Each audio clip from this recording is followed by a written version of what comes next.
Welcome to another weekly Friday chat. This week we're going to be discussing inflation, the Fed's decision, and how the market reacted to those decisions. So let's go. Okay, so the inflation reports came out on Tuesday, cut in half from last June. So this June's numbers came in at 4%, down from 9.1% a year earlier, and down from 4.9% in the month of May, as we see here in the chart. You can see how the inflation numbers has, from the crazy highs where we were from a year ago, up over 9% to now just about 4%. And last month of April, we were at 4.9%. The decline to 4% in May shows progress, but inflation remains above Fed's desired level, which this then leads us to the Fed's decision on Wednesday to keep rates unchanged, but they gave the indication that there will be further rate increases down the line.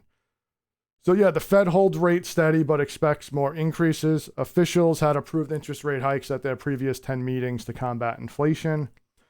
Federal Reserve officials have agreed to hold interest rates steady after 10 consecutive increases, but signaled they were prepared to raise rates again next month if the economy and inflation doesn't cool anymore. New projections released on Wednesday after their two-day policy meeting strongly suggest, as we have heard, as they've said, I think a few weeks ago, that they were leaning towards slowing down their increases rather than stopping them altogether, which is what many were hoping, that they would just kind of stop them. So most of them penciled in 2 more rate increases this year, which would lift them to a 22-year high and boosted their expectations for growth and inflation.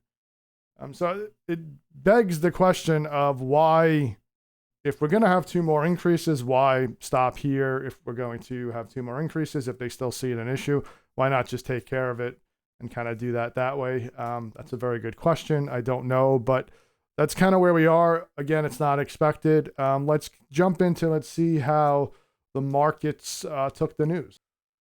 Okay, so what you're seeing here now is a chart. It's about midday. It's almost 12 o'clock here on Friday, and the S&P 500 this week is up just under 3%. You can kind of see the line here.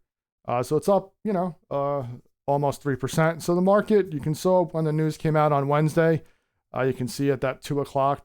That's typically when the Fed releases their information. You can see the dip, but we've gone up steady from there. So far good. 3% week, we'll take it.